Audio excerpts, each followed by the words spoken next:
ساری کائنات میں وہ ہوتا ہے جو اللہ چاہتا ہے، وہ نہیں ہوتا جو تم چاہتے ہو، وہ ہوتا ہے جو اللہ چاہتا ہے۔ ایک قرآن میں اللہ نے یہ ذہن نبیوں کے قصوں سے ہمارا بنایا کہ موسیٰ علیہ السلام تشریف لا رہے ہیں، ان کے ہاتھ میں ڈنڈا ہے، اس پر یوں ٹیک لگا کے کھڑے ہوئے، تو اللہ نے فرمایا موسیٰ یہ کیا ہے؟ ما تلک بیمینک یا موسیٰ، موسیٰ یہ کیا ہے؟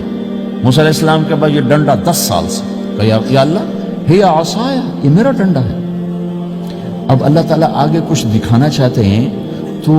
موسیٰ علیہ السلام سے لمبی بات کروائی، ہی عصایا، میرا ڈنڈا ہے، اتوکل علیہا، اس پر ٹیک لگاتا ہوں، وَأَحُشُّ بِعَلَىٰ غَنَمِي، اور اپنی بکریوں کے لیے پتے جھاڑتا ہوں، وَلِيَ فِيهَا مَآرِبُ أُخْرَىٰ، اور بھی ڈھیر سارے کام اس سے لیتا ہوں۔ تو اللہ تعالیٰ کا القھا یا موسیٰ، اس کو ذرا زمین پہ ڈالو، زمین پہ ڈالو۔ موسیٰ علیہ السلام نے زمین پہ ڈالا، فَإِذَا هِيَ حَيَّةٌ تَسْعَىٰ، وہ یوں اٹھا اور ایک خوفناک سانپ بنا،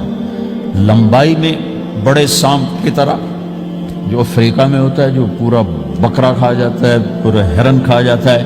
اور تیز رفتاری میں جان کی طرح ایک چھوٹا سا سانپ ہوتا ہے، بہت تیز چلتا ہے، اور زہر میں حیہ کی طرح۔ سانپ کی 3 قسموں کو اللہ نے ایک ڈنڈے میں جمع کر، ایک ہوتا ہے کأنہا جان، چھوٹا سانپ جو بہت تیز دوڑتا ہے، فَإِذَا هِيَ حَيَّةٌ زہریلا، فَإِذَا هِيَ ثُعْبَانٌ مُبِينٌ، بہت بڑا، یہاں سے لے کر وہاں تک۔ تو 3 مختلف سانپوں کو اللہ نے ایک میں جمع کر دیا، وہ تیز رفتاری میں جان کی طرح تھا، زہر میں حیہ کی طرح تھا، لمبائی چوڑائی میں ثعبان کی طرح تھا۔ جب موسیٰ علیہ السلام نے دیکھا وَلَّا مُدْبِرًا وَلَمْ يُعَقِّبْ، موسیٰ علیہ السلام جو بھاگے تو پیچھے مڑ کے ہی نہیں دیکھا، تو اللہ تعالیٰ نے کہا خذ موسیٰ، پکڑو، کہا اللہ میں نہیں پکڑتا، بھاگے جا رہے، یہ بات بھاگے بھاگے ہو رہی، کھڑے ہو کے نہیں ہو رہی، بھاگ رہے ہیں، اوپر سے آواز آ رہی پکڑو گا، بابا میں نہیں پکڑتا۔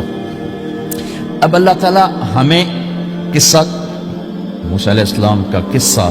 قرآن کے 28 پاروں میں موجود، اتنا اس کو اللہ نے دہرایا، اتنا دہرایا۔ سب سے زیادہ موسیٰ علیہ السلام کا نام قرآن میں آیا ہے نبیوں میں سے، 136 دفعہ موسیٰ علیہ السلام کا اللہ تعالیٰ نے قرآن میں ذکر فرمایا، نام کے ساتھ، نام کے ساتھ۔ پھر کہا خذها ولا تخف، موسیٰ پکڑو، ڈرو نہیں، سنعیدها سیرتها الاولی، واپس ڈنڈا بناؤں گا، کہ یا اللہ میں نہیں پکڑتا، مجھے کھائے گا، مجھے کھائے گا، وہ بھاگے جا رہا ہے۔ آخر اللہ تعالیٰ نے کہا خذ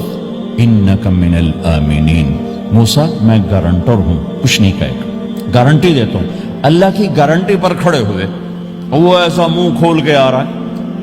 تو اب چلو اللہ تعالیٰ کہتے ہیں پیچھے سے پکڑ لو، دم سے پکڑ لو تو کوئی مسئلہ نہیں تھا، کہ نہیں منہ سے پکڑو۔ اب موسیٰ علیہ السلام نے ایسے اوپر ایک چھوٹا سا کپڑا تھا یوں اوپر کر لیا، تو اللہ تعالیٰ نے کہا یہ کیا کر رہے ہو؟ کہا جی مجھے اس سے ڈر لگ رہا، کہ تیرا ڈر ہی تو نکالنا ہے، کہ یہ کچھ نہیں، سب کچھ تیرے اللہ کا ارادہ ہے، یہ کچھ نہیں، ورنہ یہ کپڑا تمہیں بچا لے گا، تو تمہیں ویسے ہی سارا نکل جائے گا۔ اب وہ آگے آ رہا ہے، موسیٰ علیہ السلام کانپ رہے ہیں اور دیکھ رہے ہیں، کانپ رہے ہیں اور دیکھ رہے ہیں، اور بڑے اب اللہ نے کہا تھا تو ڈرتے ڈرتے ہاتھوں سے یوں، کانپتے کانپتے ہاتھوں سے یوں آگے ہاتھ کیا، اور جو ہی ہاتھ کی انگلیوں نے سانپ کے منہ کو ٹچ کیا تو اللہ نے دوبارہ ڈنڈا بنا کے ہاتھ میں پکڑا تھا، اور ساری دنیا کو یہ پیغام دیا کہ دیکھو میرے بندو، اللہ سب کچھ ہے، لہذا اللہ کی مان کے چلنا۔ سامنے شیطان آئے گا، سامنے شیطان آئے گا، تمہیں الٹی راہیں دکھائے گا، تو تم اپنے اللہ کو یاد کرنا جس کے ہاتھ میں سارے خزانے ہیں اور طاقت ہے۔ 1 سیکنڈ میں اسے سانپ بنایا، اگلے سیکنڈ میں اسے ڈنڈا بنایا، اور پھر موسیٰ علیہ السلام کے ہاتھ میں پکڑایا، نیا نہیں، وہی جو ان کے پاس تھا وہی ان کو واپس کر کے پوری دنیا کے انسانوں کو اور اس امت کو خاص طور پر اللہ تعالیٰ نے یہ سوچ دی کہ اس کائنات میں ایک طاقت ہے اللہ جو سب کچھ کر سکتا ہے، اور اس کے چاہے کو کوئی روک نہیں سکتا اور اس کے روکے کو کوئی کروا نہیں سکتا، وہ